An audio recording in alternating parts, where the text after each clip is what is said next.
Papa Dudut. Ang pagbuo ng pamilya ay isang desisyon ng dalawang individual na may kakayahang magtaguyod nito. Hindi lang sa isip at salita kundi mas lalong sa gawa. Dahil kapag nagkaroon na kayo ng mga anak, responsibilidad ninyong mag-asawa ang mga batang dinala ninyo sa mundong ito. Bawat batang sinilang at isisilang pa lamang ay may karapatang magkaroon ng maayos na buhay. Yung malayo sa gutom at mga sakit. At dapat nag-aaral din sila imbes na maagang nagtatrabaho. Kaya nga ang pagpapamilya ay pinag-iisipan at pinaplano. May kasabihan na the more the merrier, o sa Tagalog ay mas marami, mas masaya. Yun yata ang isinabuhay ng mga magulang ko kaya dumami kaming magkakapatid. 100 kami, Papa Dudut, pero bago ko ikwento ang aming istorya, ay magpapakilala muna ako sa inyong lahat. Tawagin niyo na lamang ako sa pangalang Madel. 27 years old at kasalukuyang nasa Italy bilang domestic helper. Nandito na ako simula noong 24 years old ako. Malaki kasi ang pangangailangan namin sa pera kaya noong nagkaroon ako ng oportunidad na mag-abroad ay hindi ko na pinalagpas pa. Dati sa YouTube ko lamang inaabangan ang mga kwento na ine-ere ninyo. Kaya laking tuwa ko noong sinimulan nyo nang mag-Facebook Live Lunes hanggang Biyernes. Tubong-Tondo, Manila kami at mahirap lang ang buhay namin noong araw. Pasalamat na lamang ako dahil kahit papaano ay nagbunga ang pagsasakripisyo ko rito sa ibang bansa. Hindi pa kami mayaman, pero hindi naman kami nagugutom. Pero aminado ako na ang dami kong tampo sa pamilya ko, lalong-lalo na sa mga magulang ko. Dahil ako ang kailangang bumuhay sa kanila kasi wala silang kakayahan na buhayin kaming magkakapatid. Hindi naman sa pagiging walang utang na loob na anak pero kung nag-family planning sana sila noong araw, ay hindi nila kami hinayaang umabot ng 100. Lahat sana kami ay nakakapag-aral at mas maayos ang kinabukasan. Sisimulan ko po ang kwento noong 11 pa lamang kaming magkakapatid, Papa Dudut.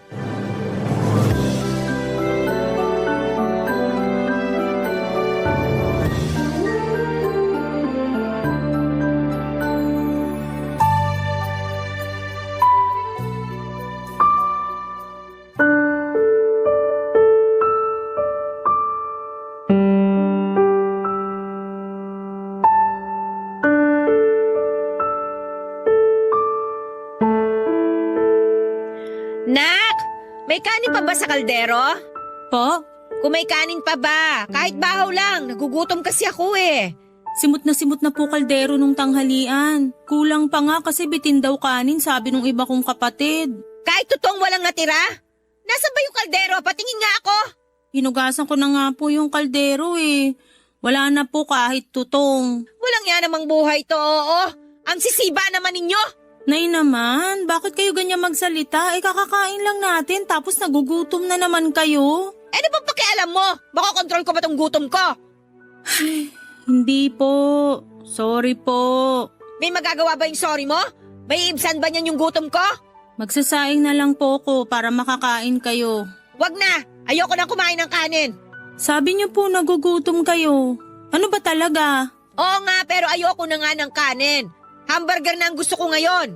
Hamburger? Eh, saan naman po tayo kukuha nun? Wala ka bang barya dyan? Po? Wala po, Nay. Kahit 25 lang, bili mo ako dyan sa kanto. Bigla kasi ako naglaway sa hamburger ngayon eh. Abanuhan mo na muna. Wala nga po kong pera, Nay. Kahit kailan naman talaga, napakawalang kwenta mo. Alam mo ba kung gaano kahirap magbuntis tapos hindi mo nakakain yung mga gusto mong kainin? Ha? Buntis po kayo? Oh, bakit nagulat ka? Kasi ngayon ko lang po nalaman na buntis kayo, Nay. Hindi ko lang yata nabanggit sa'yo pero oo, buntis ako. Kaya sana maawa ka sa akin, anak. Hirap na akong pigilan yung gutom ko. Ang hirap-hirap na nga po ng buhay natin tapos nakuha niyo pang mag-anak uli ni tatay. Anong sabi mo? Bakit ganyan ka magsalita sa nanay mo, Madel? Alam ko naman pong nanay ko kayo, pero bakit ganyan kayo? Anong bakit ganyan kayo pinagsasasabi mo? Kasalanan bang mabuntis ulit ako? Sisihin mo yung tatay mong mahilig! Alam na po ni tatay na buntis kayo? Oo! Sinabi ko na sa kanya nung nakaraan. Kala ko nasabi ko na sa'yo, hindi pa pala. Ano pong sinabi ni tatay? Di wala. Sabi niya tanggapin na lang daw kasi biyaya naman daw tong bata. Pangsang dosena raw, swerteng numero. Ngayon pa lang naaawa na ako sa magiging kapatid ko. Bakit ba ganyan ka, Kanega? Di ka ba masaya na may bago kayong kapatid? Aba, sa edad kong ito na 46, may asim pa ang nanay mo. Ewan ko sa inyo ni tatay, nay. Para kayong di na nadala sa buhay natin. Talagang nakuha niyo pang magbuntis wala na nga kayong halos maipakain sa aming magkakapatid. Anong sinabi mo? Naturingan ka nag-aaral pero bastos yung bibig mo. Sinasabi ko lang po yung totoo kasi hindi na kayo natuto. Alam mo kung susumbatan mo lang ako, mabuti pa lumayas ka na sa harapan ko. Ako na lang ang maghahanap ng pambili ko ng hamburger. Napakadamot mo. Ay, pintik na buhay to, oo. Gusto ko lang naman kumain ng hamburger eh. Pangatlo ko sa magkakapatid at 20 anyos lamang ako ng mga panahon na ipagbuntis ni Nanay Merly ang pangsang dosena kong kapatid. Kinasal ang mga magulang ko sa Huwes taong 1994. Buko juice vendor ang tatay Pedring namin at kasambahay naman si Nanay noong nagkakilala sila. Noong nagsama na sila sa isang bubong pagkatapos ng kasal ay umalis si Nanay sa pinagtatrabahuhan niya dahil naging masela ng pagbubuntis niya sa kuya namin. Ligtas namang naipanganak ni Nanay ang aming panganay. Pero 4 na buwan pa lamang ang nakakalipas ay nabuntis na naman siya sa ate ko. Simula noon ay halos taon-taon na siyang nagbubuntis at nanganganak. At umabot na nga kami sa 7 noong 8 taong gulang pa lamang ako. Natigil lamang ang pagbubuntis ni Nanay noong bumalik siya sa pangangatulong taong 2003. At pinaalaga kami sa lola namin na kapitbahay lang din namin ng mga panahong yon, Papa Dudut. Mabilis talagang mabuntis si Nanay at kahit na sinusubukan na nilang umattend ni tatay ng family planning program ng barangay, ay hindi pa rin noon napigilan ng pagdadalang tao niya. Aminado naman sila na mainit talaga sila sa kama at yon ang dahilan. Kaya dumami kaming magkakapatid. 5 taon ding nangatulong si Nanay bago siya nag-resign nang pinagbuntis niya ang pang-8 naming kapatid. Simula noon ay nagumpisa na namang madagdagan ng mga kapatid ko hanggang sa umabot na kami ng 11. At noon ngang 20 anyos na ako may pahabol pa na pang 12 anak ang mga magulang namin. Sobrang sakit sa kalooban kasi parang baliwala lang sa kanila na mahirap lamang kami tapos ay nakuha pa talaga nilang magdagdag ng mga anak. Alam ko naman po, Papa Dudut, na biyaya ang mga baby at mahal na mahal ko ang mga kapatid ko. Pero nakakapagod mag-alaga ng bata habang nag-aaral, Papa Dudut. Labis na paghihirap ang naranasan namin ng dahil doon.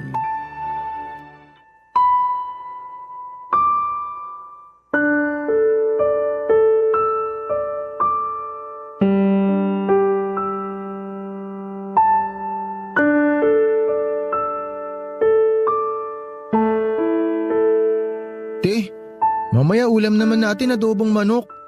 Purgang-purga na ako sa adobong sitaw at adobong kangkong eh. Ay, alam mo namang wala tayong perang pambili ng manok, di ba?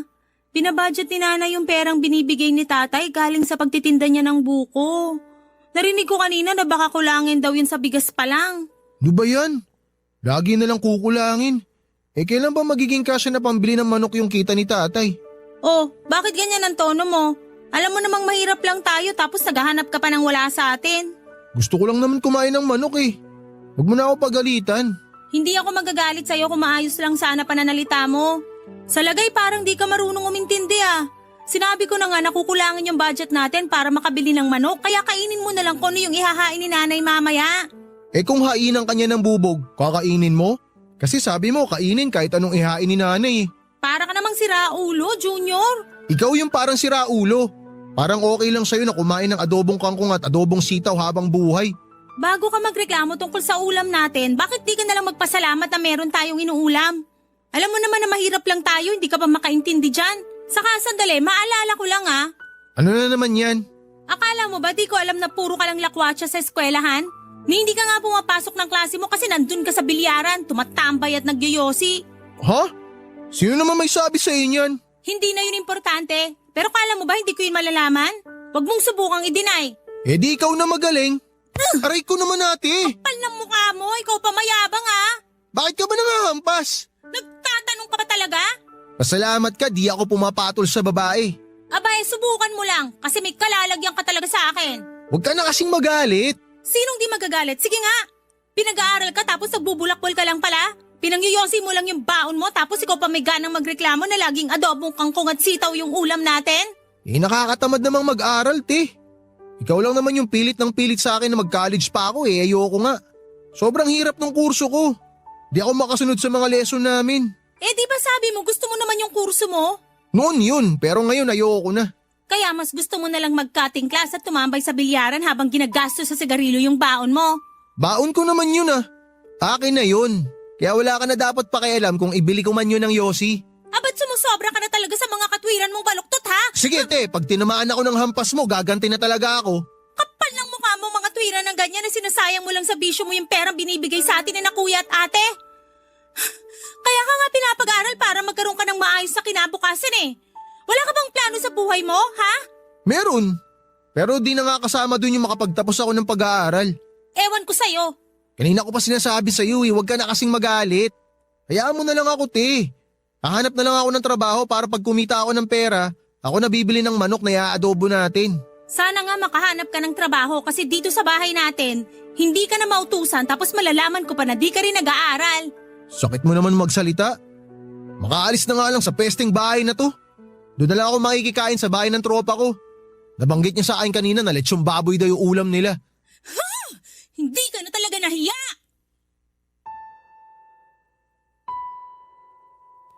Hindi lahat ng mga kapatid ko ay nag-aaral. Iilan lamang kami dahil nga hirap sina nanay at tatay na ibigay ang pangangailangan namin, lalo na sa pangbaon sa pang-araw-araw.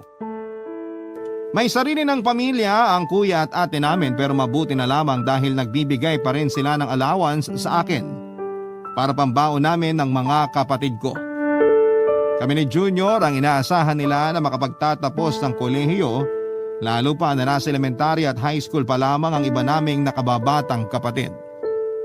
Kaya nga ganoon na lamang ang inis ko kay Junior noong malaman kong imbes na pag-aaral ang atupagin niya, ay nakuha pa niya talagang magbulakbol papadudot. Noong sinabi ko yon sa nanay namin, pinagtawanan lamang niya ang inis ko sa ginawa ni Junior. Ang masakit doon ay sinabihan niya pa ako ng OA at kung ayaw naman daw talagang mag-aral ng kapatid ko ay mabuti pang magbanat na lamang ito ng buto. Ang totoo ay hindi yon ang unang beses na sinabi sa amin ni nanay na magtrabaho na lamang kami imbes na tapusin namin ang pag-aaral. Masyado raw kasi kaming ambisyoso dahil ang gusto kong makapagtapos kami ng kolehiyo ni Junior. Sapat na raw kasi na nakababasa kami at nakasusulat at nakapagbibilang. Pero pinilit ko pa rin mag-aral hanggang sa makakuha ako ng scholarship. Pero palagi akong sinusumbatan ng nanay ko na wala naman daw akong mararating. Wala rin namang sinasabi si tatay kapag nagsasalita ng mga masasakit sa amin si nanay papadudot. Kaya naman mas lalo lang nadagdagan ang sama ng loob ko sa mga magulang namin. Barangay Love Stories. Barangay Love Stories. Sa kabila ng lahat ay hindi ako yung klase ng tao na mapagtanim ng galit lalo na sa mga magulang namin. Iniisip ko pa rin na buti nga na hindi sila katulad ng iba na pinapalaglag o pinapaampon ng mga anak nila kasi hindi na nila kayang buhayin pa. Kahit na madalas ay salat kami sa pagkain at material na bagay, masaya ako na kumpleto kami. Gabi-gabi bago ako matulog ay lagi akong nagdarasal na sana ay magbago ang kapalaran ng buhay namin. Kasi kahit na hindi ako ang nanay ng mga kapatid ko ay nagwo-worry pa rin ako para sa kinabukasan nila pagdating ng panahon. Sila ang inspirasyon ko kaya desidido akong makapagtapos ng pag-aaral. Gusto ko rin gawin nila akong huwaran bilang ate nila na may pagpapahalaga sa edukasyon. Naniniwala kasi ako na kahit saan na makarating ako basta may pinag-aralan ako ay hindi ako malalamangan ng kahit na sino, Papa Dudut. Kaya lang ay hindi naman yata patas na ako na nga ang gumagapang sa pag-aaral ko ay hindi pa nakakatulong yung pamilyang inuuwian ko. Alam ko naman na walang perpektong pamilya pero maiiwasan sana ang away at gulo sa isang tahanan kung may pagkakaunawaan para sa isa't isa ang bawat miyembro nito. Kaso sa pamilya ko, sina nanay at tatay pa ang pasimuno ng gulo. Isang gabi ay umuwi ako sa amin galing sa school tapos ay naabutan ko yung maliliit kong kapatid na nag-iiyakan sa labas ng bahay. Habang papalapit ako sa amin, ay unti-unti kong narinig ang malakas at galit na boses ng mga magulang namin.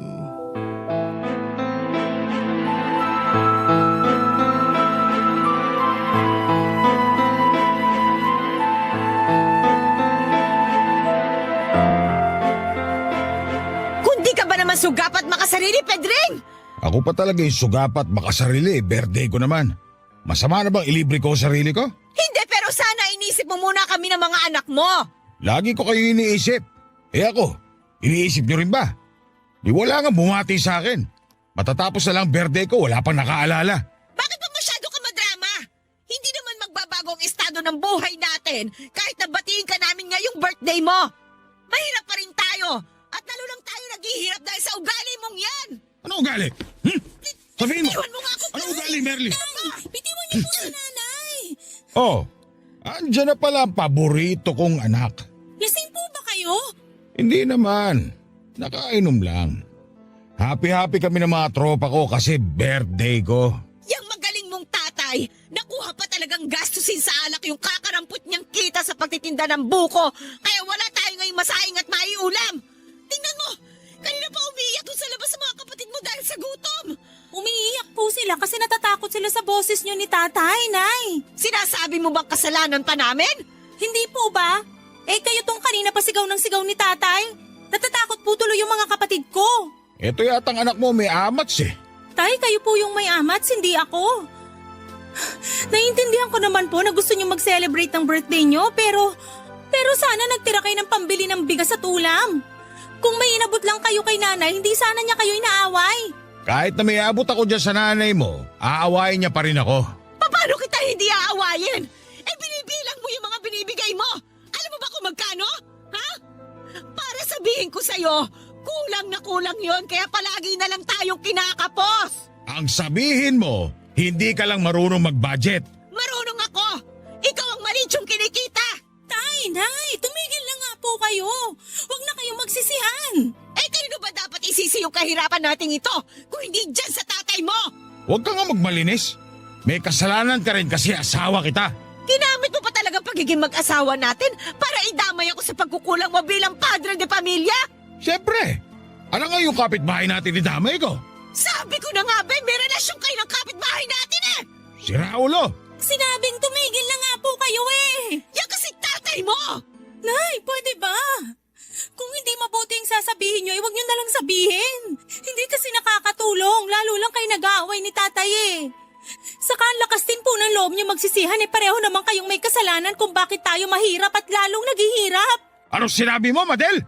Kung hindi sana kami maraming magkakapatid, di sana mas nabigyan nyo kami ng maayos at magandang kinabukasan.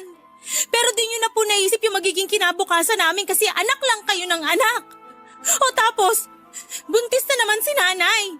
Madadagdagan na naman kami, tay. Nay, pwede ba wag nyo na nga pong awayin ng awayin si tatay lalo na buntis kayo. Mamaya mapano pa kayo tapos mapapagastos na naman tayo wala na nga tayong kapera-pera. Kung gusto niyo po na wag na tayong lalong maghirap, wag niyo na kaming dagdagan. Isipin niyo naman po kami kahit minsan lang kasi nakakapagod na po kayo maging magulang. Naiintindihan ko si tatay sa sentimiento niya.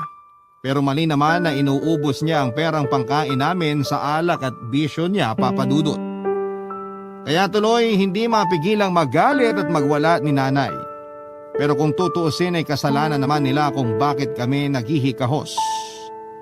Kasi nga hindi sila nagseseryoso sa buhay at pagpa-family planning. Kaya eto, kaming mga anak nila ang apektado sa problema nila. Kahit mahal ko naman si nanay at tatay ay may punto pa rin na nahihirapan akong intindihin sila, lalo na ang mga magulang namin. May mga pagkakataon kasi na kung makapag-demand sila sa amin ng mga anak nila ng maayos at maginhawang buhay ay wagas. Ano bang magagawa ng mga maliliit kong kapatid? Ano bang magagawa ko? Hindi lang kami isang beses nakaranas na magutom dahil laging kulang ang kinikita ni tatay sa pagtitinda ng buko juice. Tapos hindi pa sila marunong mag-budget ni nanay ng pera kaya lalo kaming naghihirap. Kung tutuusin ay may ilan sa mga kapatid kong lalaki ang nagbabanat na rin ng buto sa pamamagitan ng pangangalakal at pagbebenta ng mga scraps sa junk shop para may pandagdag kaming pambili ng pagkain. Tumutulong din ang kuya at ate namin pero limitado lamang yon dahil may mga sarili na silang pamilya na binubuhay. Tapos may isang beses pa na nagkaroon kami ng malalang away ni nanay dahil hindi na sa kanya ibinibigay ni na kuya at ate ang allowance namin kaya galit na galit siya, Papa Dudut.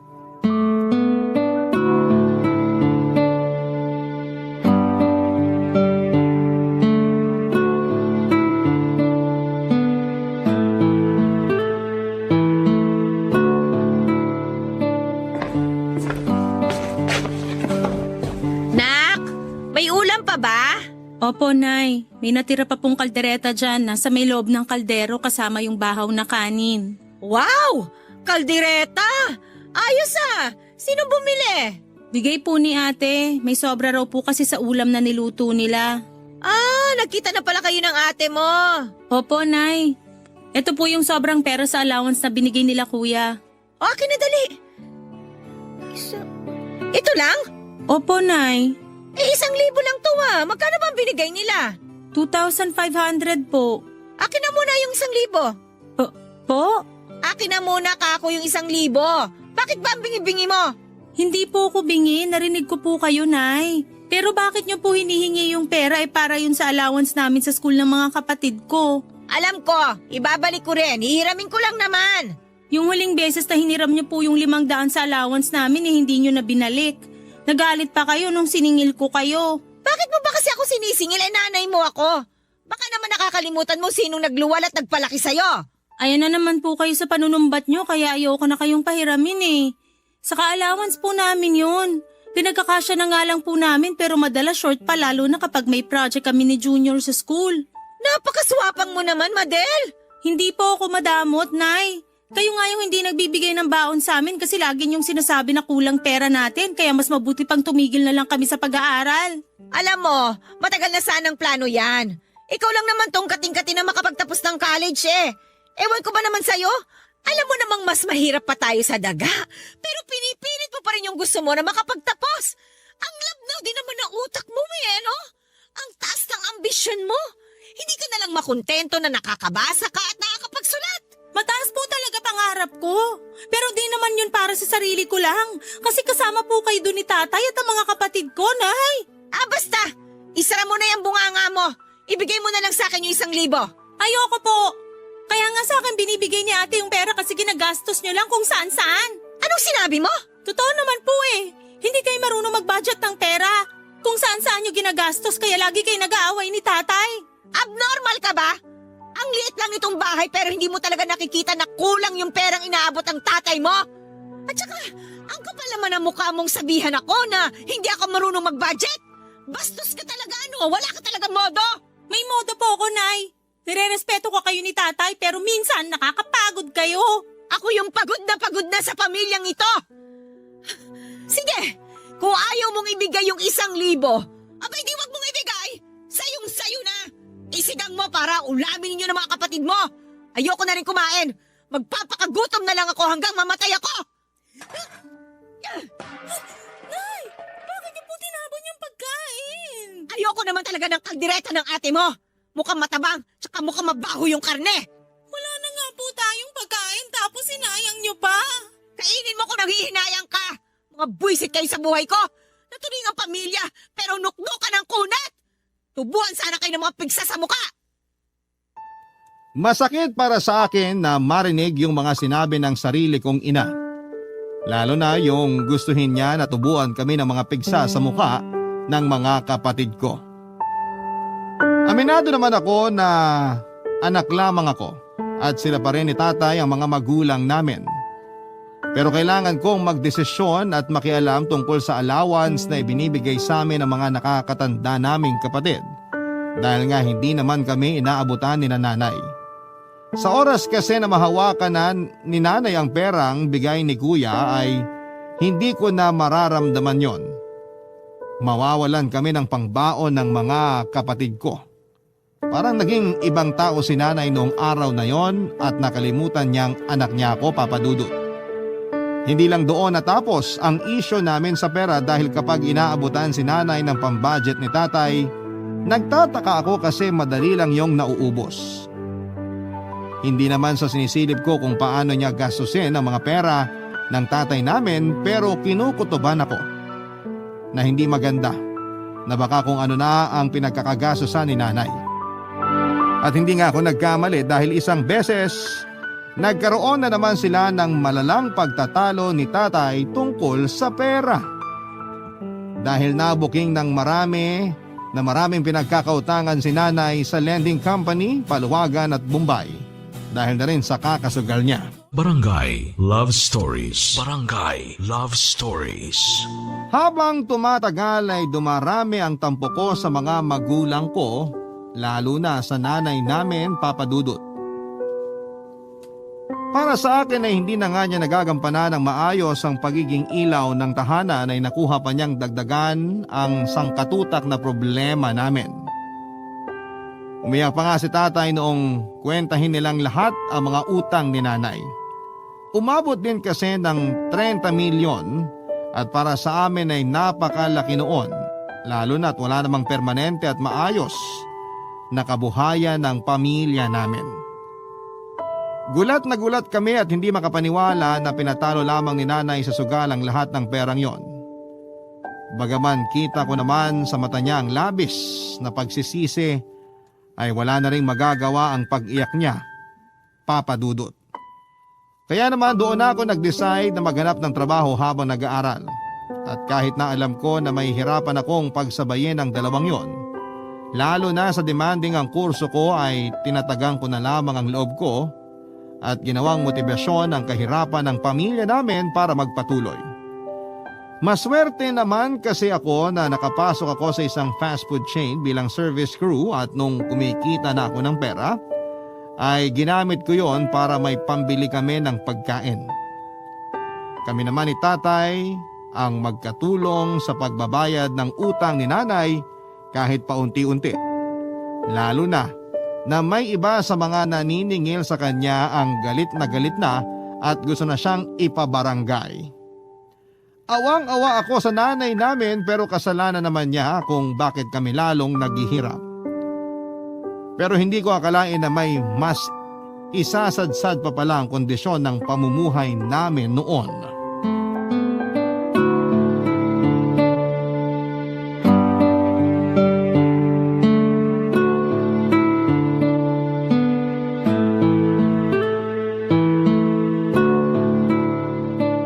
Ate Madel, halika muna. Dito tayo kina nanay at tatay. May sasabihin sana ako pero i-promise nyo muna na hindi kayo magagalit. Depende kung ano yung sasabihin mo. Ano ba kasi yon?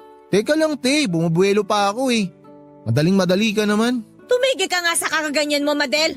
Lalo tuloy natatakot yung kapatid mo eh. Hoy, Junior, magpakalalaki ka nga. Ano ba yung sasabihin mo? Ay, Magkakaanak na po ako, Nay. Nabuntis ko yung girlfriend ko. Ano? Hoy Junior, umayos ka. Baka naman niloloko mo lang kami. Tay, di ko po kayo niloloko. Magkakaanak na po talaga ako. Binalita sa akin ng girlfriend ko kaninang umaga, nabuntis siya. Anak naman ng Teteng, Junior. Ang hirap na ng buhay tapos nambuntis ka pa. Ano na lang ipapakain mo sa mag-ina mo? Eh wala kang ang trabaho. E di magtatrabaho ako. Paano yung pag-aaral mo? Sige nga. Titigil na ako sa pag-aaral. Ikaw lang naman kasi yung pilit ng pilit sa akin na magtapos ako eh. Ano naman trabaho papasukin mo wala ka namang alam. Grabe naman kayo magsalita, Tay. Parang ang banu-banu ko naman. Kinausap na po ako ng kuya ng girlfriend ko.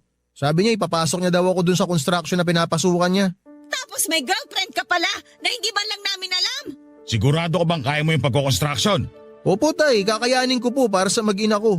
Aba, dapat lang. Kasi kahit mahirap at mabigat yung trabaho doon, hindi pwede napagod ka lang iaayawan mo na. Kailangan kayanin mo. Panindigan mo yan. Naiintindihan mo? Opo, Tay. Pambihira. Ganun na lang po ba yon, Tay? Ano ba pinagsasabi mo, Madel? Parang wala lang sa inyo ni nanay na nakabuntis si Junior at titigil na sa pag-aaral ah. Kasi kung umasta kayo parang ayos lang sa inyo yung ginawa niya. Ano bang gusto mong gawin namin? Eh nandyan na yan. Magkakaanak na yung kapatid mo. Gusto mo bang hindi niya panagutan yung bata? Ganun ba? Hindi naman po sa ganun, pero… Pero ano? Alam mo, nak, magkaiba kayo ng kapalaran ng kapatid mo. Baka sa pagkakaroon talaga siya ng pamilya ng maaga. Tapos ikaw, sa pagtatapos ng pag-aaral. Hayaan mo na lang. Kaya iniisip ni Junior na ayos lang ginawa niya kasi kinukonsinti niyo eh. Anong malay natin ginawa niya yan kasi gusto niya talagang tumigil sa pag-aaral at magpamilya na lang. Ano naman kung ganun nga, ate? Karapatan ko naman yun. Ayoko na mag-aral. Bakit kasi kailangan ko pa magtapos? Magtatrabaho lang din naman ako. Tapos di ko pa mapapakinabangan yung sweldo ko kasi kailangan kong tumulong na buhayin tong pamilya natin. Nakakasawa na yung ganito, yung laging kulang yung pagkain natin kasi nga ang dami nating naghahati. Madalas nga wala pa tayo makain kasi mahirap lang tayo. Ayokong dumating yung araw na antanda ko na pero tumutulong pa rin ako sa pamilya natin tulad ni na ate at kuya. Eh kung ganyan ka mag-isip, mabuti pa lumayas ka na rito. Talaga? Lalayas ako, Nay. Dahil nakakasawa na kayo ni tatay. Lalo na yan si ate. Sawang-sawa na ako sa kanya. Bahala kayo.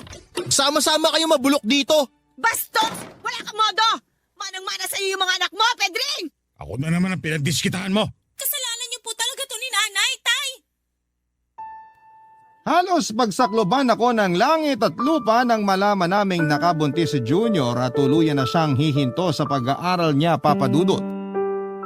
Pakiramdam ko ay trinaydor niya ako ng sarili kong kapatid. Kasi hindi na niya naisip ang pamilya namin noong nagdesisyon siyang huwag na lamang tapusin ang pag-aaral niya. Tingin ko ay sinadya niya talagang buntisin ang girlfriend niya. Pero aminado ako na may laman lahat ng mga sinabi at sinumbat niya sa mga magulang namin lalo na tungkol sa plano ng mga ito na ipakargo sa amin ang aming pamilya kapag nakagraduate na kami at nagkaroon ng maayos na trabaho. Pati sa akin ay galit din si Junior dahil pinipilit ko raw siya na mag-aral kahit na ayaw naman niya talaga. Akala ko kasi ay gusto niya. Akala ko ay pangarap niyang makapagtapos. Kaya lagi kong sinasabi sa kanya na ayusin niya ang pag-aaral niya. Pero mukhang nagkamali ako. Sa kabilang banda ay hindi naman yon masama pero hindi ko pa rin maiwasang malungkot at magkaroon ng hinanakit sa kanya. Lalo pa't pakiramdam ko ay iniwan niya ako sa ere.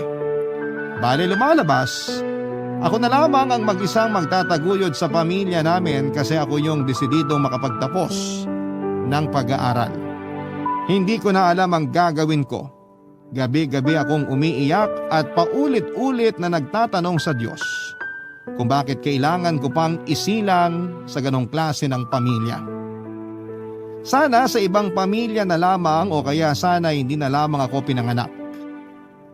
Pero alam ko na sa huli walang magagawa ang pagmumukmuk ko ng matagal. Kaya nga kahit mabigat sa dibdib ay bumangon pa rin ako sa higaan para magtrabaho at pumasok sa eskwelahan. Pero papadudot may isang beses na sa sobrang bigat na talaga sa dibdib ko ay umiyak na ako sa mga magulang ko.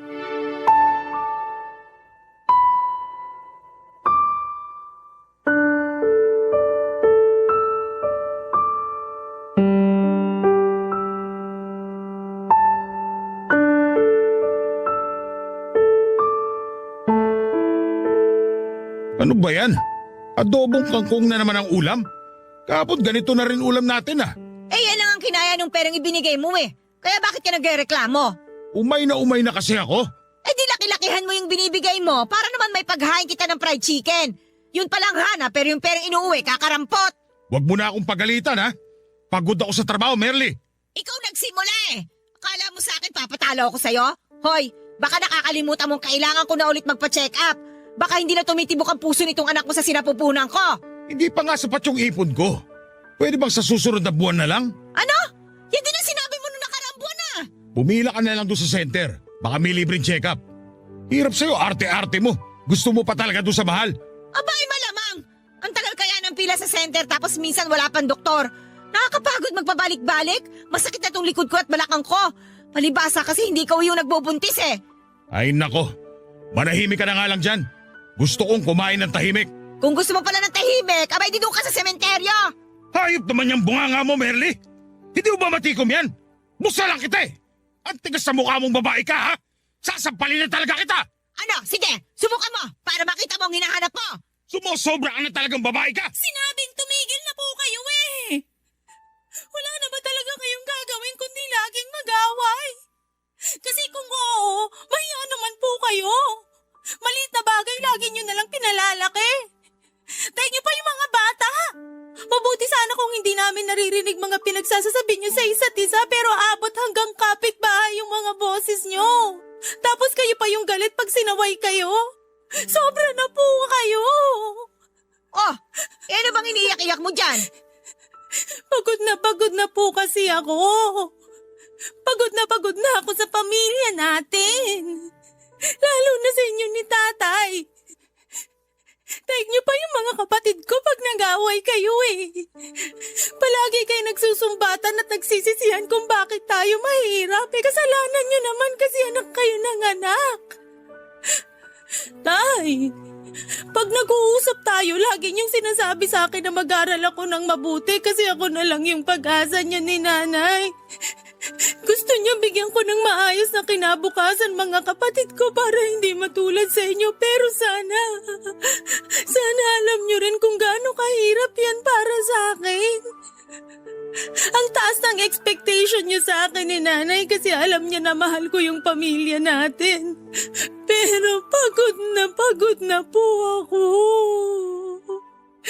Tapos lagi pa kayong ganyan ni nanay. Yung nag-aaway, yung nagsisigawan, yung nagsasabi ng di maganda sa isa't isa na para bang di kayo mag-asawa at naririnig pa ng mga kapatid ko. Pasensya ka na, anak. Sa totoo lang, hindi ko alam yung sasabihin ko. Kasi totoo naman lahat ng mga sinabi mo. Kasalanan namin ng nanay mo kung bakit ganito yung buhay natin. At mali na iatang namin lahat sa'yo. Merly, mag-sorry ka sa anak natin. Sorry na. Huwag ka na umiyak. Anak, galit ka ba sa amin ng tatay mo? Hindi po ako galit sa inyo. Hindi ko lang po mapigilang umiyak, Nay. Uy, siya sige. Kaya nga tumahan ka na. Pasensya ka na talaga sa amin, ha? Kasi masyado lang kaming nadala ng mga damdamin namin. Hindi namin kayo naisip. Alam mo, tama ka naman sa mga sinabi mo eh. Ayaw lang namin tanggapin ng tatay mo na kami yung responsable kung bakit sangdosena kayong magkakapatid at kung bakit hirap na hirap tayo sa buhay. Tapos, kami pa yung may ganang magreklamo at isinisisi sa inyo yung kahirapan natin. Naiintindihan namin kung napapagod ka na sa pamilya natin, Madel. Kami kasi talaga ng nanay mo yung dapat magtaguyod sa mga kapatid mo at hindi ikaw. Hindi kayo ni Junior. Kaya nga siguro yun umalis na sa atin at hindi na tinapos ang pag-aaral niya. Napagod na rin katulad mo. Tay, iba naman po ko kay Junior. Naging emosyonal lang po ko pero hindi ko naman po tatalikuran yung pamilya natin. Hindi ko po kakayaning iwanan kayo pati na yung mga kapatid ko. Kaya nga kahit mahirap pagsabayin yung pag-aaral at pagtatrabaho ginagawa ko. Pasasaan din naman at makakatapos ako. Tulad ng pangarap ko sa sarili ko ay nakapagtapos ako ng pag-aaral, Papa Dudut. Pero saglit lang akong nagtrabaho dito sa Pilipinas dahil noong nagkaroon ako ng oportunidad na makapag-abroad ay hindi ko na po yon pinakawalan pa. At kahit na malayong malayo sa kursong tinapos ko yung trabaho ko sa kasalukuyan, ay hindi ko po ito ikinakahiya dahil kumikita po ako dito ng disente na siyang malaking tulong sa pamilya ko sa Pilipinas. Ako na po ang nagpapaaral sa mga nakababata kong kapatid, Papa Dudut. At kahit malayo ako, lagi ko sa kanilang sinasabi na pahalagahan nila ang edukasyon. Dahil ito lamang ang kayamanan na maipapamana namin sa kanila. Nagtitinda pa rin ng buko juice si tatay pero nakatricycle na siya. Isa po yung sa request niya na sa awa naman ng Diyos ay naipundar ko mula sa pagtatrabaho ko dito. Meron na rin kaming maliit na tindahan na siya namang pinagkakabalahan ni nanay. Masayang masaya ako kasi kahit na hindi pa kami mayaman, ay hindi na po kami nagugutom katulad noong araw. At kahit papaano ay naibibigay ko na rin ang pangangailangan ng mga kapatid ko. Nakakapagod at nakakalungkot ang mapalayo sa mga mahal mo sa buhay pero wala akong hindi kayang gawin. Alang-alang sa kanila, sila po ang inspirasyon ko kaya ako nagpapatuloy at lumalaban sa buhay ko. Hanggang dito na lamang po ang sulat ko, Papa Dudut. Maraming salamat po sakaling mapili po ninyong i-ere sa Barangay Love Stories. Sana po ay kinapulutan po ito ng aral at inspirasyon ng mga kabarangay natin. God bless and more power sa Barangay LS. Ang inyong forever, kapuso at kabarangay, Madel.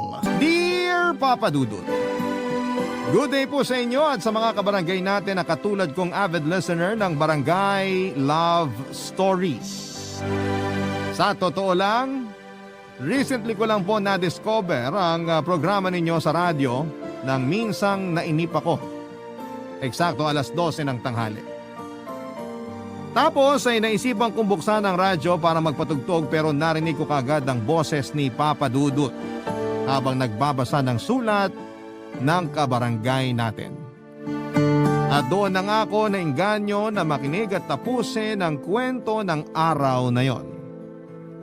Hinding-hindi ko makakalimutan ang halo-halong emosyon na nararamdaman ko habang nakikinig. Nandun yung gigil, tuwa, lungkot at pakikisimpatya sa pinagdaraanan ng letter sender. Simula noon ay minamarathon ko na online ng iba pang mga istorya na pinabadala sa inyong istasyon. Tapos isang araw ay naisip kong sumulat. Nang makita ko ang email address ninyo kung saan ay pwede ako magpadala ng aking kwento, Papa Dudut. Pero bago ko ilahad ng kwento ng buhay ko ay itago nyo na lamang po ako sa pangalang Alona. 31 years old, taga Cubao at may 2 anak. Dati po ako nagtatrabaho sa isang private company under finance department. Palibas ay related doon ang kursong tinapos ko sa kolehiyo na business administration, major in financial management. Pero ngayon ay tuluyan ko ng niyakap ang pagiging full-time mom ng mga anak ko sa pangalawa ko na panganay naman namin ng kasalukuyang kong ka-live-in partner. Pero bago kami magkakilala ay meron na akong 5-year-old son sa unang lalaking minahal ko na nakit at nang iwan lang sa akin ang ex kong yon. At kahit ang tiyahing kong si Auntie Marie ay abot langit pa rin ang gigil sa kanya, Papa Dudut.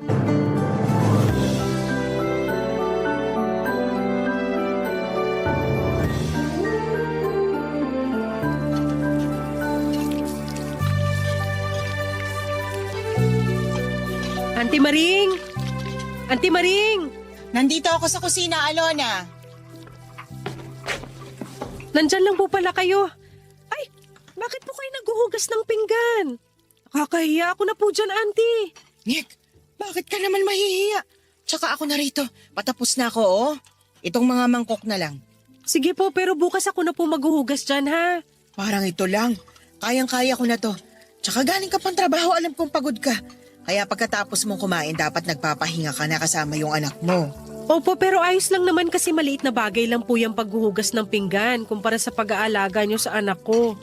Bukod pa yun sa patuloy na pagtulong at pagsuporta nyo sa akin. Syempre, tsahin mo ko. Pero, para na rin kitang anak, kaya nga susuportahan at tutulungan kita. Sa katunayan, mas paborito pa kita kaysa sa mga anak ko. Auntie naman, O bakit? Nagsasabi lang naman ako ng totoo baka po marinig ng mga anak nyo kung ano pa yung isipin nila. Hayaan mo silang marinig para malaman nila na hindi ako natutuwa sa kanila kasi bastos sila at palasagot sa akin. Buti ka pa. Kahit hindi ka nanggaling sa sinapupunan ko, ginagalang mo ko't nirerespeto. Para ko na po kayong nanay. Kayo na po nagpalaki sa akin kaya sino ko para bastusin kayo? Salamat, Alona. Ay, tapos na ako maghugas. Halika. Upo muna tayo dun sa may sofa. Sige po.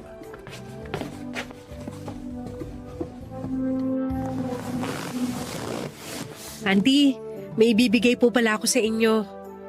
Ito po, kunin nyo na. Ano ba yan? Bakit ang dami naman yan? Sweldo ko po kasi ngayon, tsaka kaunti lang naman yan. Para lang may pambayad kayo sa kuryente at pang-grocery na mga kailangan natin sa bahay. Oo nga, pero may pera naman kami ng uncle mo. Sa'yo na yan, itabi mo na yan. Sige na po, kunin nyo na. Nakakahiya kasi nakikita na kami rito ng anak ko tapos hindi kami mag-aambag. Nag-aambag kayo, tinatanggihan ko lang kasi hindi naman kailangan. Tsaka na lang, pag na-short kami. Sige, pero yung perang yan kinita mo, kaya itabi mo at gastusin nyo ng anak mo. Sure po kayo, auntie? Oo naman, itabi mo na yan. Thank you po. Pandagdag ko na lang sa savings ng anak ko. Pero kung magbagong isip nyo, pwede ko naman ibigay sa inyo. Ang kulit, ang kulit. Mahala ka talaga sa nanay mo, no? Ganyan din siya nung mga bata pa kami. Ayan, bigla ako na lang tuloy na miss yung bunso naming yon. Kasi siya yung star ng pamilya, yung maingay, magulo, yung malakas tumawa pero malambing at mahilig yumakap. Kaya nga nung nawala siya kasama ng papa mo, nalungkot talaga ako ng gusto. Ako na kasi yung nagpalaki doon. Kita ko nga po sa mga picture nyo ng bata kayo na sobrang close nyo. Sayang, maaga silang nawala ni tatay. Hanggang ngayon, napapaisip pa rin po ako kung anong buhay ang meron ako sakaling hindi sila maagang namatay. Ay, hindi ko rin alam. Pero sigurado akong proud ang mga magulang mo sa'yo kasi kinaya mo. Nakagraduate ka, may magandang trabaho, at higit sa lahat, may cute na anak. Utang na loob ko po sa inyo lahat ng magagandang bagay sa buhay ko, auntie. Kasi kung hindi nyo ako kinupkop at pinag-aral ni uncle, baka sa kangkungan ako pulutin. Nakikitaan ka kasi namin ng potensyal kaya hindi kami nagkamali na pag-aralin ka. At kahit nung nabuntis ka't nagkaanak, pinatunayan mo sa amin na hindi yun hadlang para magsikap ka sa buhay. Kaya lang, sa sobrang sipag mo naman, lagi ka nagkakasakit. Ingatan mo naman ang sarili mo. Alalahanin mong maliit pa yung anak mo. Opo, salamat sa paalala. Minsan lang talaga nakakalimutan ko kasi subsob ako sa trabaho. Wag kang masyadong subsob sa trabaho. Mag-love life ka rin. Baka panahon na para magkapamilya ka. Hindi ko po prioridad ang pagla-love life, auntie. Masaya na ako na kami lang dalawa ng anak ko. Ang akin lang naman, hindi ka na bumabata. Ikonsidera mo pa rin ang pagpapamilya kasi masarap pa rin yung may katuwang.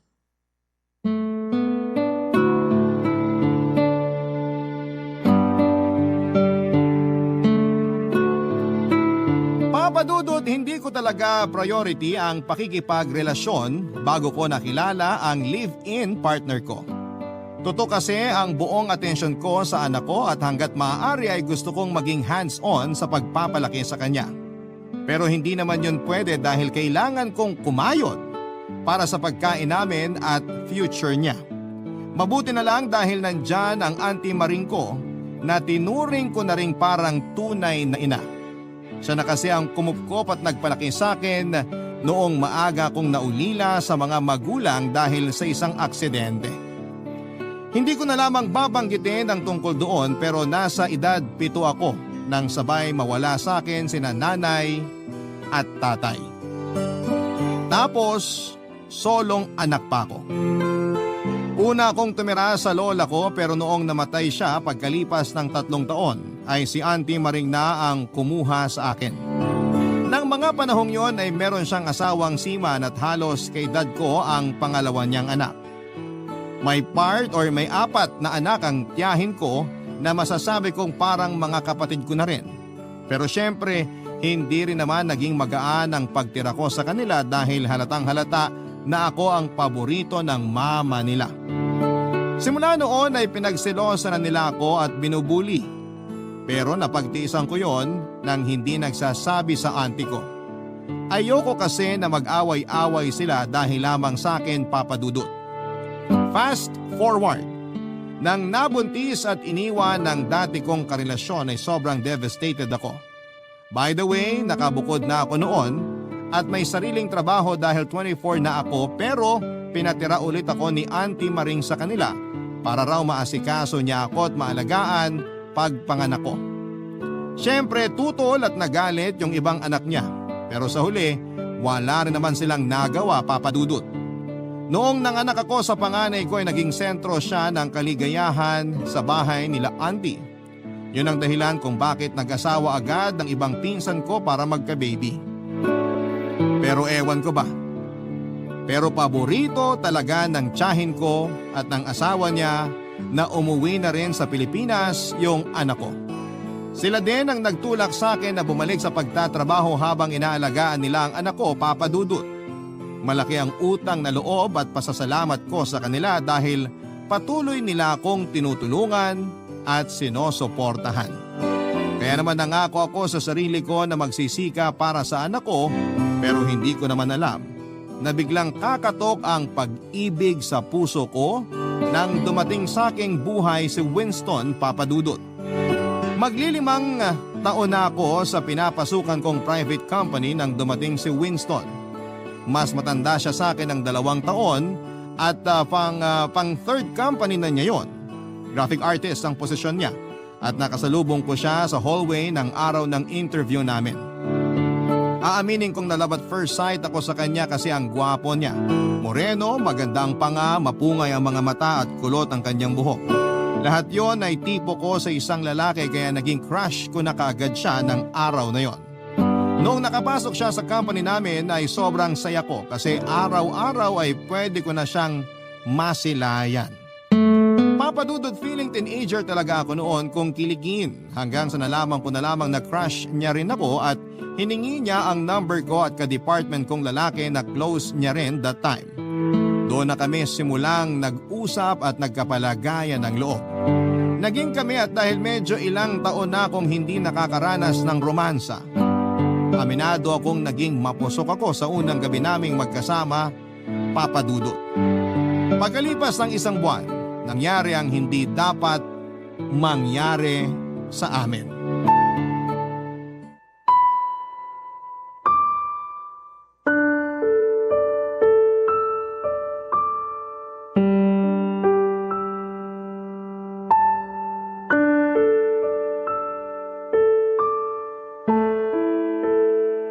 Anong sabi mo, Alona? Buntis ka? Opo, Auntie. At si Winston po ang ama. Hello po, Auntie Maring. Ay, hello rin, Winston.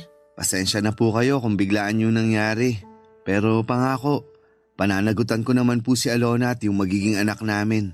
Biglaan talaga kasi nakukwento ka pa lang sa akin ni Alona na manliligaw niya tapos biglang ayan, nabuntis mo na agad yung pamangkin ko. At tama lang naman na panagutan mo siya pati yung dinadala niya kung ayaw mo tamaan ka sa akin. Auntie, wag niyo naman pong takutin si Winston. Okay lang naman kasi naiintindihan ko si Auntie. Mabuti na yung nagkakaintindihan tayo. Baka naman may gusto kang sabihin sa akin, Alona. Akala ko ba, manliligaw mo pa lang to? Pasensya na po pero hindi ko po pala nabanggit na sinagot ko na po si Winston. Kaya kami na po. Boyfriend mo na? Opo. Ay, grabe, nakakatampo. Akala ko pa naman ako yung unang makakaalam kapag nagka-boyfriend ka na ulit. Wag na po kayo magtampo. Kayo pa rin naman po yung unang nakaalam. Kahit na. Hindi mo pa rin sinabi sa akin agad. Sinabi mo na lang ngayon kung kailan may laman na pala yung tiyan mo. Pasensya na po ulit kayo. Wag po sana kayo magalit sa akin. Hindi naman ako nagagalit sa'yo. Nasa tamang edad ka na para magkaanak ulit. Ang akin lang, sana nasa tamang lalaki ka na rin mapunta. Hindi katulad nung tatay ng panganay mo. Pinapangako ko po na aalagaan at mamahalin ko po si Alona at ang magiging anak namin, Auntie. Kaya wag na po kayo mag-alala sa kanya. Siya lang at yung magiging anak ninyo? Paano yung apo ko? Yung panganay ni Alona? Tanggap po ni Winston ang anak ko kaya wala po kayong dapat ikabahala. Malapit po siya sa mga bata. Sa totoo lang siya ang paboritong tito ng mga pamangkin niya. Mabuti kung ganon. Ayoko lang naman na maetsapwera yung apo ko kapag pinanganak na yung baby nyo. Wala po mangyayaring ganun. Wala po ako magiging paborito. O siya, paano na yung magiging setup nyo niyan? Yun nga po yung dahilan kaya kinausap namin kayo. Napagkasunduan po kasi namin ni Winston na lumipat at tumira sa bahay nila pansamantala. Hanggang makaipon lang kami ng pera para makabukod. Ano ka mo? Aalis kayo rito sa bahay? Iiwan nyo na kami? Dadalaw naman po kami rito, Auntie. Dadalasan namin para magkita pa rin tayo palagi. Wala naman akong magagawa kung yan yung desisyon nyo. Basta dapat safe kayo ng apo ko doon sa bago nyong titirhan. Sino kasama nyo sa bahay nyo, Winston? Yung mama ko lang po at siya rin yung may gusto na tumira sa amin si Alona. Nakilala mo na ba yung nanay ni Winston? Sa video call pa lang po. Plano naming pumunta sa kanila pagkagaling namin dito para makilala na ako ng mama niya, Auntie. Excited na po si mama na makilala si Alona. At masayang-masaya po siya nung nalaman niya na magkakaapo na siya. Kung ganon, masaya na rin ako para sa inyo. Basta ang gusto ko lang, alagaan mo si Alona sa inyo ha. Kasi parang anak ko na yan, ako nagpalaki dyan. Sa oras lang talaga na malaman ko na pinaiyak mo siya doon, babawiin ko sila sa'yo. Hindi po mangyayari yun. Kasi mahal na mahal ko po si Alona, Auntie. Ganyan lang talaga, Auntie ko. Overprotective sa akin. Kaya nga mahal na mahal ko yan eh. Kahit wala na akong nanay, pinaramdam niya sa akin ang aruga ng isang tunay na ina. Siyempre, dapat alagaan at mahalin ka rin doon ni Winston. O siya, tama na muna tong usapan na to. Nagluto ako ng ginataang tulingan doon. Sabi mo, paborito yun ni Winston, di ba? Na-excite kasi ako nung sinabi mong bibisita siya. Nagulat lang talaga ako nung nalaman kong buntis ka na. Ang pupusok talaga ng mga kabataan. Hindi na po kami mga bata. Nasa 30 anyos na po kami, Auntie. Basta. Para sa akin, bata pa rin yung 30. Tara na nga. Kumain na tayo.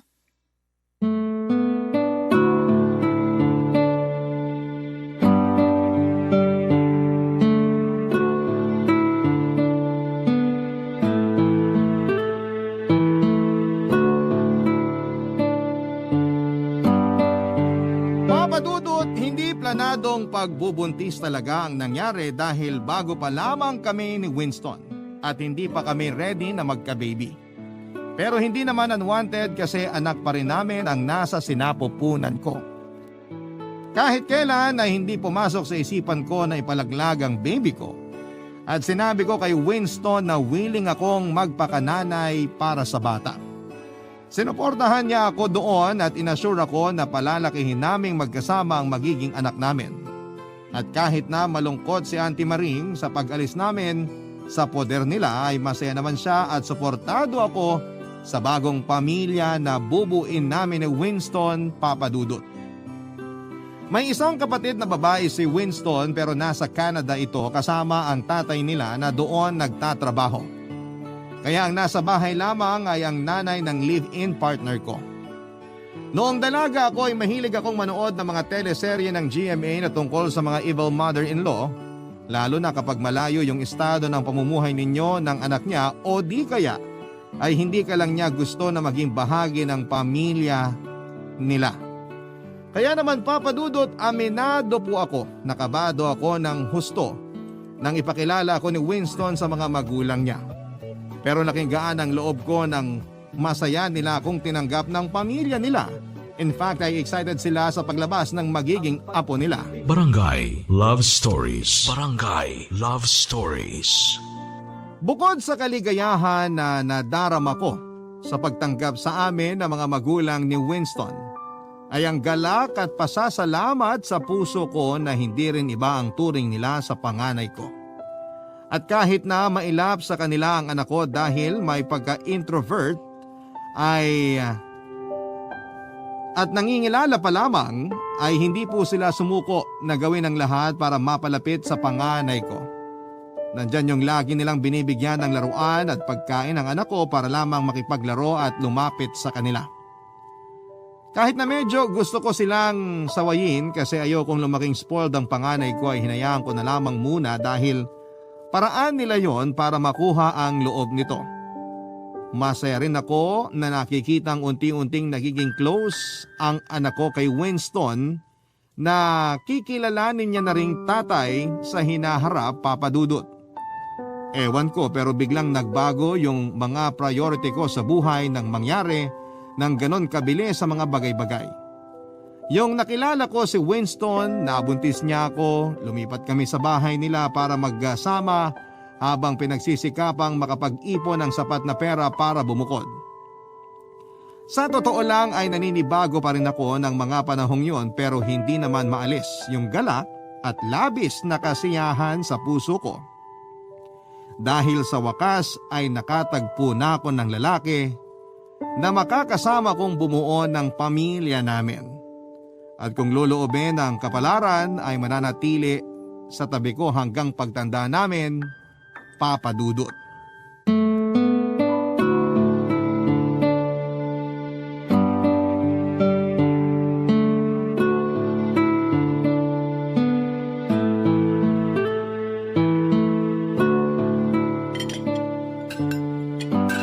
Grabe, ang sarap po nitong pork steak nyo, Ma. The best! Aba syempre, diyan ko nabihag ang puso ng tatay nitong si Winston eh.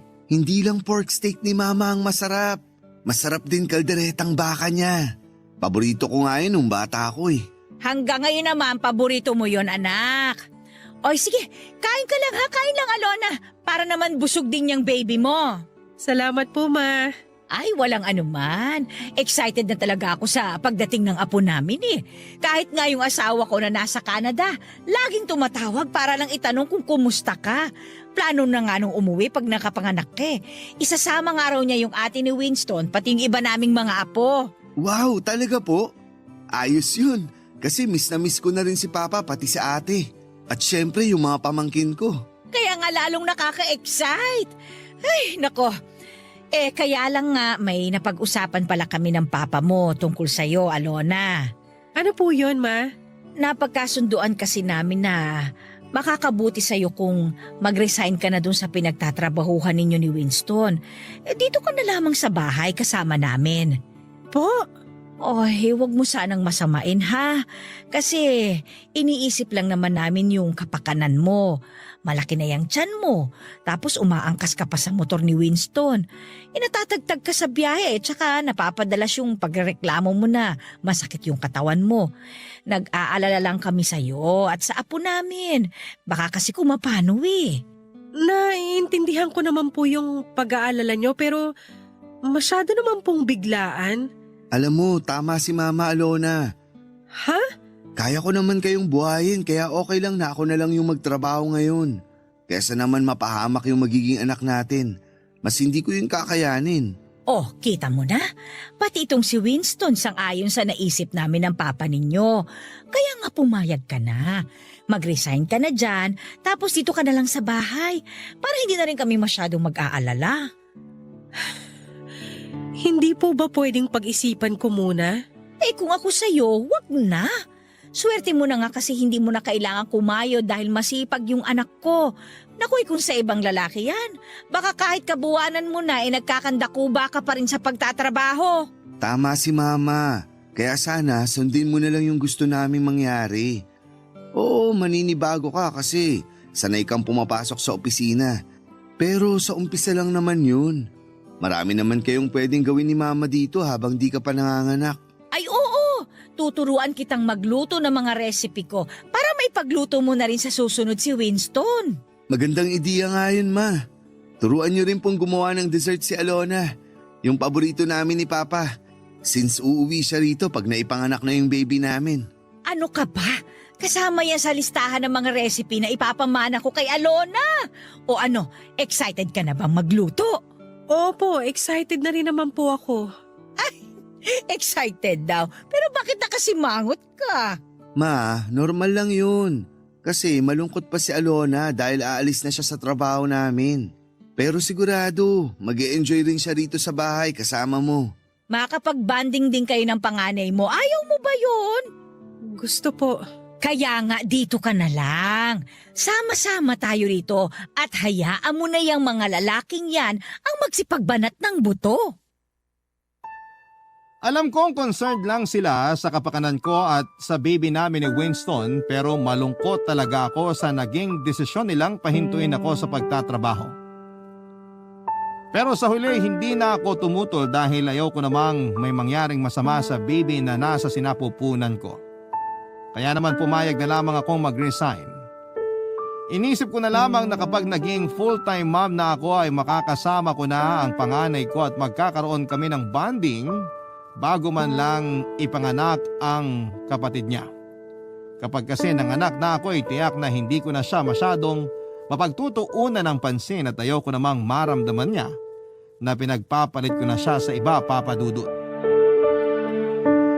At nung tuluyan na akong nakaalis sa pinagtatrabahuhan ko at nagstay at home mom na lamang ay doon na ako may napansin sa anak ko at sa pakikitungo sa kanya ng biyanang kong babae. May isang beses kasi na narinig kong umiiyak ang panganay ko habang natutulog ako. Yun pala ay nasa sala na siya kasama ang biyanan ko at nagagalit ito sa anak ko dahil tinapunan ito ng tubig ang bagong linis niyang carpet. Paglabas ko ng kwarto ay nanlaki ang mga mata ko nang makita kong inambahan niya ito ng palo. Kaya naman lalong lumakas ang iyak ng anak ko. Doon na ako pumagitna at kita ko ang gulat sa mga mata ng biyanan ko, Papa Dudut.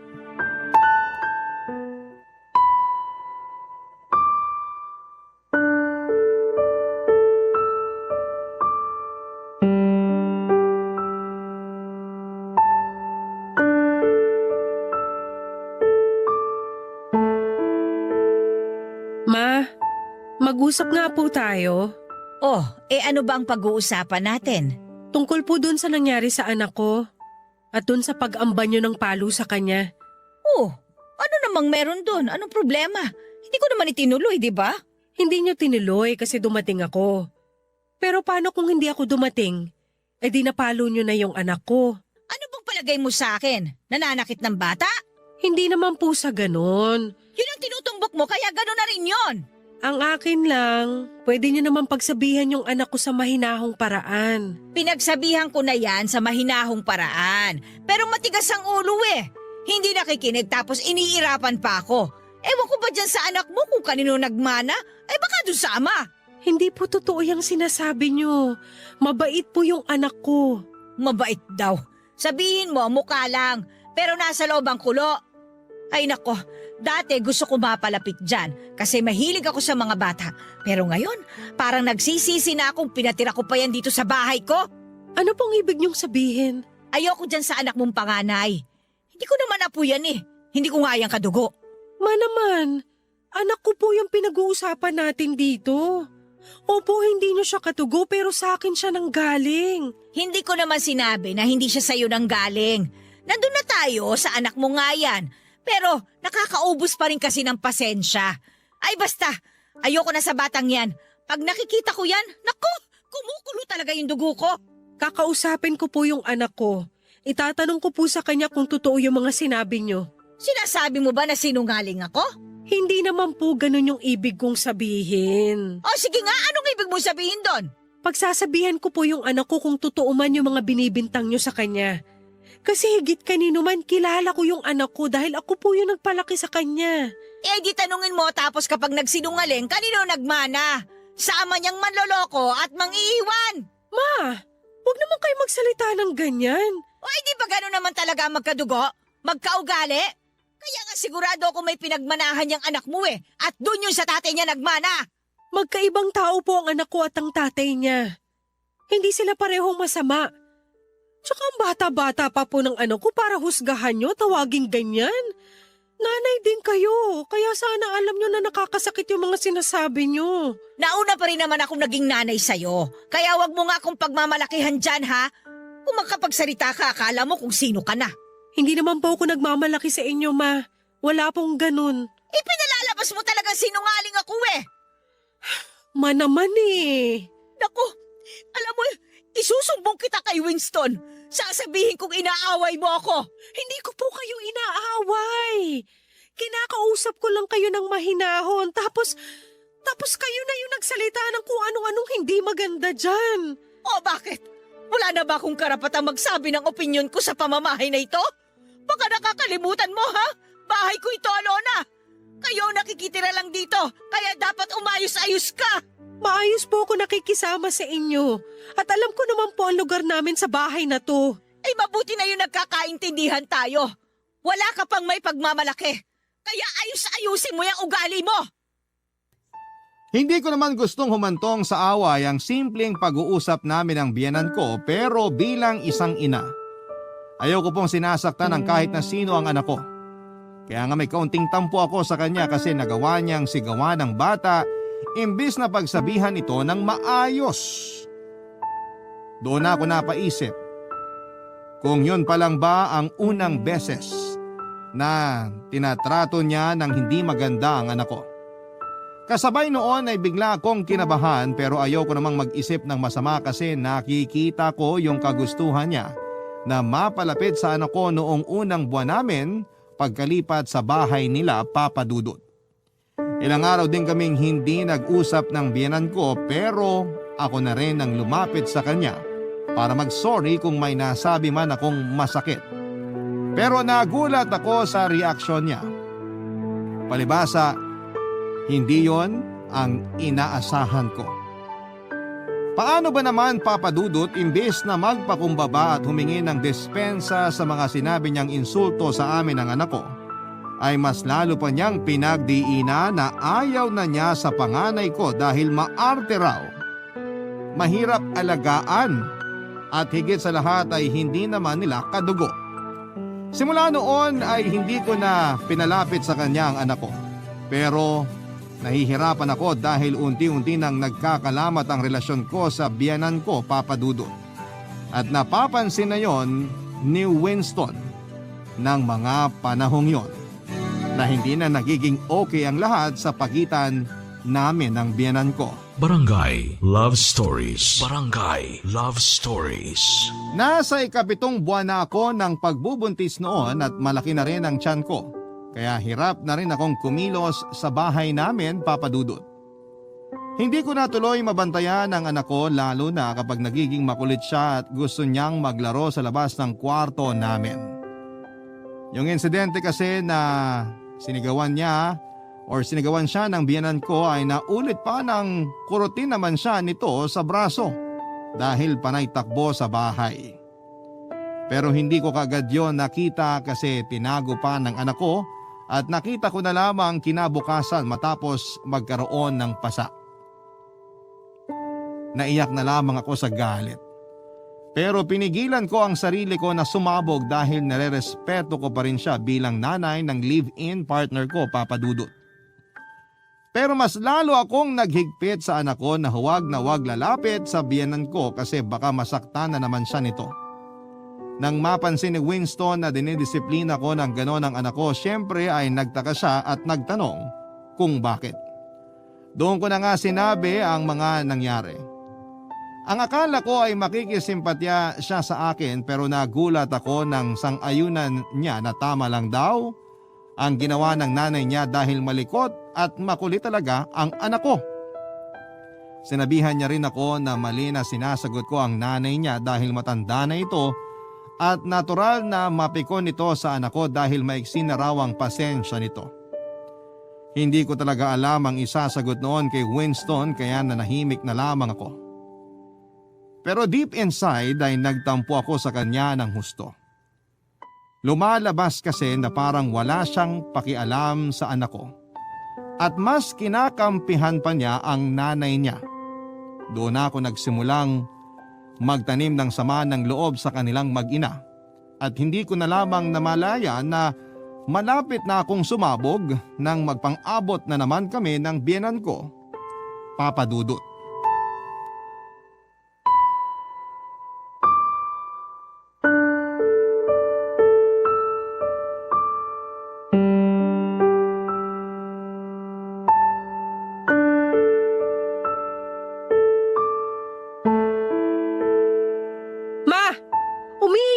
anak ko, sabi niya pinalo niyo raw siya ng walis tambu sa ulo. Kinapa ako, may bukol nga. Ano ba pinagsasasabi mo? Bakit ko naman papaluin ng walis tamboy ang anak mo? Ewan ko sa inyo, kasi hindi naman sinungaling yung anak ko. Ay, oo na. Pinalo ko nga. Nakakapi ko na kasi ang batang yan eh. Naman, bakit niyo sinaktan yung anak ko? Hindi ka ba nakikinig? Nakakapikon yung anak mo. Ano po bang ginawa ng bata para paluin niyo ng walis tambo? Kamuntik lang naman yung mabasag yung mamahalin kong figurine na nakadisplay doon sa may TV. Para sa kalaman mo ha, kalahating milyon ang presyo nun. Padala ng asawa ko nung birthday ko. Pero hindi pa rin po sapat na dahilan niyo para paluin niyo siya. Ang laki ng bukol sa ulo ng anak ko, ma! Sus! Para bukol lang naman eh. Natural, magbubukol yon kasi natamaan. Pero gumagaling naman yan. Lagyan mo lang ng yelo. Huwag ka nga masyadong OA dyan ha. Malayo yan sa bituka. Ako pa talagang OA, anak ko pinag-uusapan dito! Bakit mo ba ako sinisigawan ha? Baka nakakalimutan mo kung sino ako sa pamamahay na ito. Hindi ko po nakakalimutan kung sino kayo pero sumusobra na kayo! Dinidisiplina ko lang naman yung anak mo. Magpasalamat ka na lang sa akin kasi hindi mo yan nagagawa. Tingnan mo tuloy, lumalaking spoiled ang anak mo.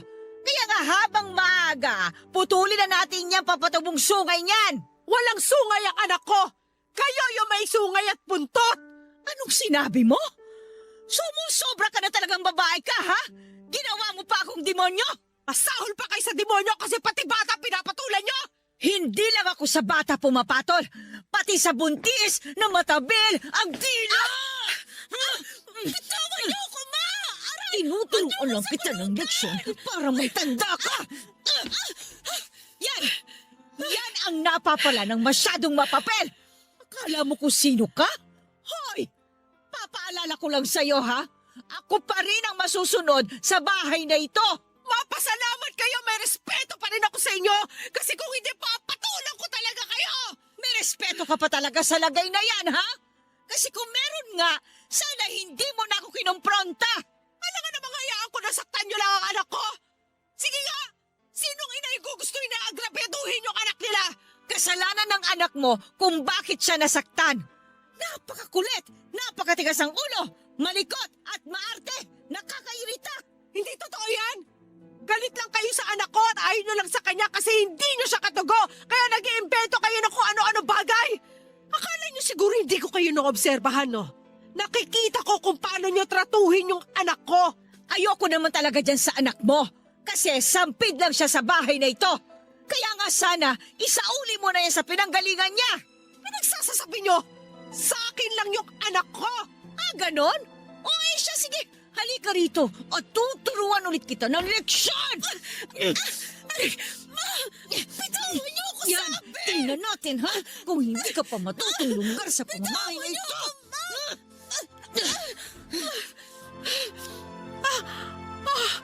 Ma! Dinudugo po ko! Ha? Ay, teka, ano bang sinasabi mo? Ma! Dinudugo ako, ma! Ay! Magkakawag po kayo na tulong! Yung baby ko, baka mapano, ma! Sandali lang, natatawag ako na sa klolo!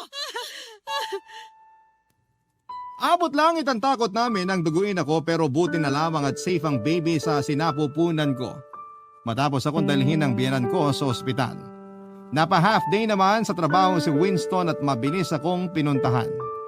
Noong nalaman niya ang rason kung bakit ako dinugo ay naggalit siya sa akin kasi kasalanan ko naman daw.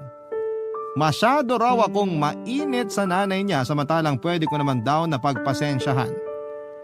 Sinisisi niya pa ako kasi nilagay ko sa alanganin ang magiging anak namin.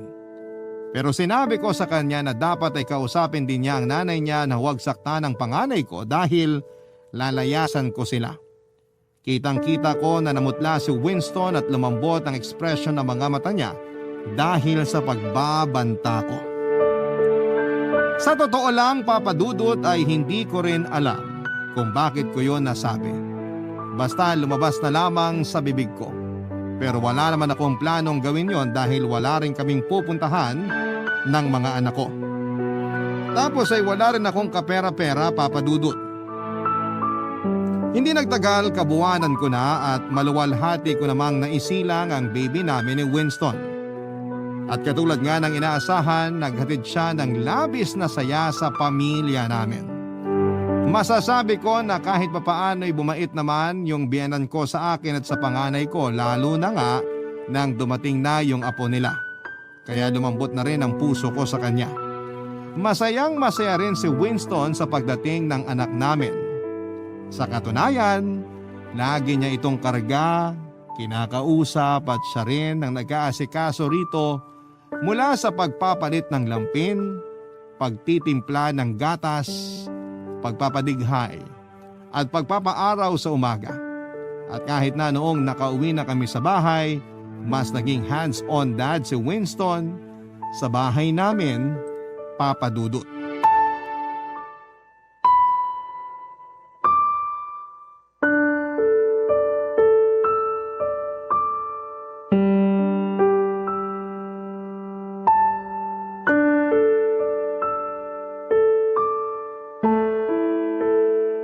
Winston, bakit naman umiyak yung panganay ko?